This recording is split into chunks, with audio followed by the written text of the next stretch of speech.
지구상의 모든 물질은 원자이다. 원자는 전자와 양전자로 구성되어 서로 마이너스와 플러스 전기를 가지고 있다. 이들은 서로 끌어당기는 힘으로 진동이 발생하는데 이를 에너지 근원이라 부른다.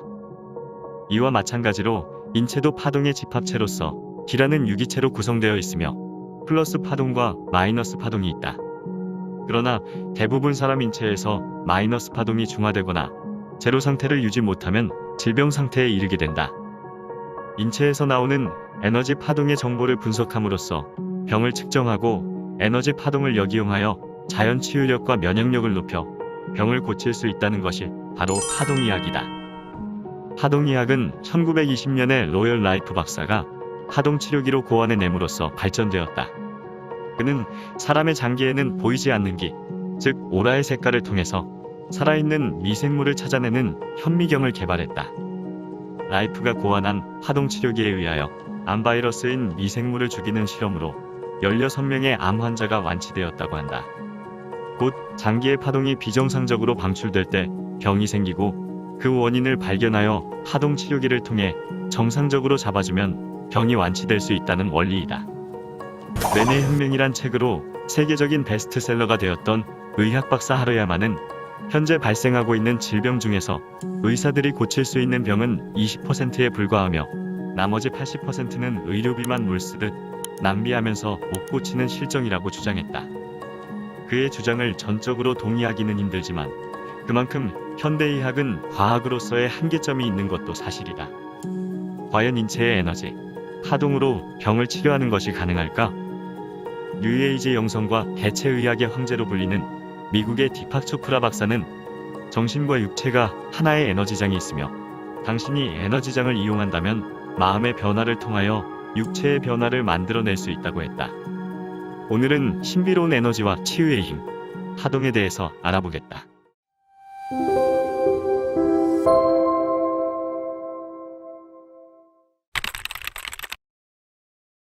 세상의 모든 것은 에너지의 덩어리이다. 그리고 모든 에너지는 진동하는데 이것을 파동이라 한다. 빛이나 소리도 파동치고 돌이나 흙도 파동치고 있다. 인간의 뇌도 감정 상태에 따라 다양한 파동을 뿜어내고 인체의 각 장기도 고유한 파동을 가지고 있다. 혈액, 근육, 조직, 뼈, 심장과 간장 등 여러 기관과 조직도 각각 고유한 파동이 있다. 파동에는 정보가 실려 있으며 만물은 파동이라는 이름의 정보 에너지를 통해 서로 통신을 주고받는다. 사람의 마음이란 외부의 파동 에너지를 담는 그릇이다. 생각은 우주 공간에 존재하는 그와 같은 파동을 불러오게 되고 그 파동 에너지는 다시 마음에 담기게 된다. 마음에 담긴 이 파동 에너지에 따라 몸의 상태가 달라지고 또한 그것이 행동으로 나타나게 된다. 그래서 불평, 불만, 불신, 미움 등의 나쁜 감정을 갖게 되면 마음에 그런 파동 에너지가 생성되는 동시에 우주 공간에 있는 그와 같은 파동 에너지와 공명작용을 일으켜 그것은 다시 마음의 그릇에 담기게 된다. 따라서 어떠한 형태라도 병에 걸리면 우선 모든 생각과 의식을 긍정적인 방향으로 집중해야 한다. 그러면 좋은 파동 에너지가 온몸에 퍼지면서 나쁜 파동 에너지로 인해 생긴 물질이나 에너지들이 점차 소멸한다. 만물은 모두 고유의 생전기적 파동을 지니고 있다. 예를 들어 가공식품이나 캔에 들어있는 음식물은 0Hz, 신선한 음식은 15Hz, 신선한 허브는 20에서 27Hz의 진동수를 보인다.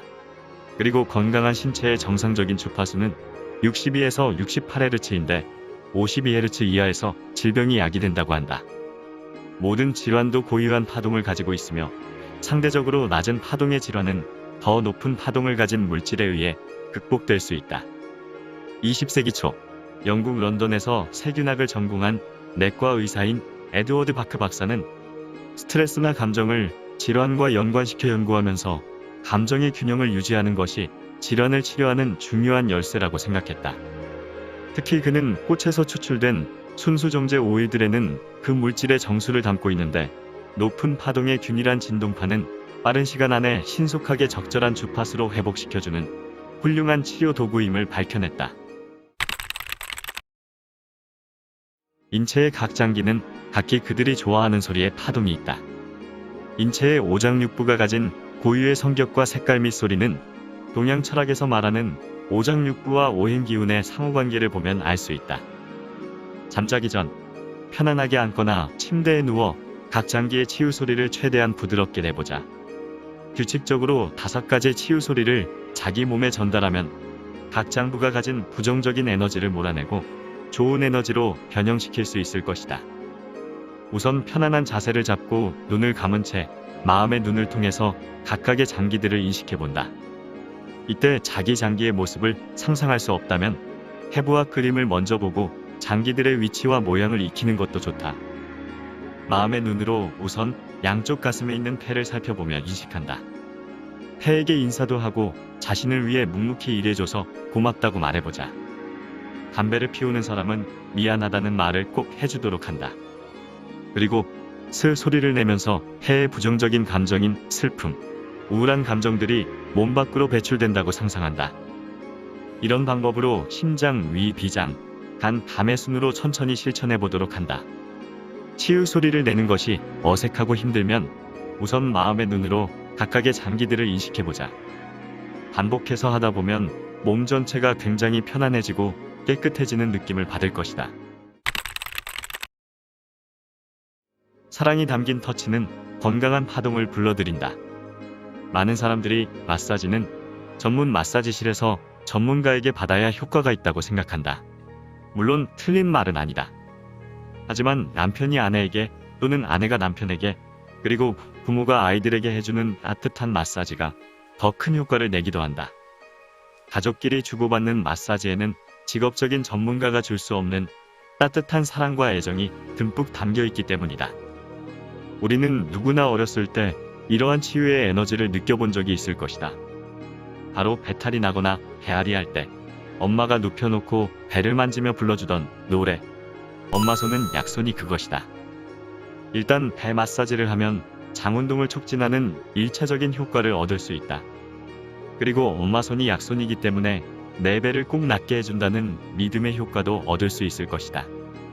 이처럼 효과 없는 물질이나 약 성분을 이용한 치료가 환자에게 유리한 작용을 하는 것을 플라시보 효과라고 한다. 영국의 유명한 동물학자인 데스먼드 모리스는 사람들의 사랑 확인 절차가 동물들의 털 손질 행위에서 발전된 것이라고 주장했다. 인간은 서로의 몸을 손질해주면서 사랑의 감정을 뇌에 전달하는 것이라 볼 수 있다. 한편 엄마 손은 약손이라는 것이 과학적으로 효과가 입증되기도 했다. 영국의 과학 잡지 네이처에는 어머니의 따뜻한 손길이 자녀의 신경 조직을 자극해 정서적 안정과 신체 발육을 촉진한다고 보도했다. 어머니의 사랑이 담긴 신체적 접촉을 통해 사랑의 감정이 뇌에 전달되는 신경 조직이 인체에 있다는 것이다. 학자들은 이 같은 신체 접촉이 피부의 신경세포를 따라 천천히 뇌 조직에 전해지며 특히 대뇌의 사랑을 느끼는 부위에 집중적으로 전달된다는 사실을 밝혀냈다. 어쩌면 우리는 이미 누구나 훌륭한 치유의 에너지를 우리 안에 간직하고 있을지도 모른다. 단지 그것을 쓰지 않았을 뿐이다.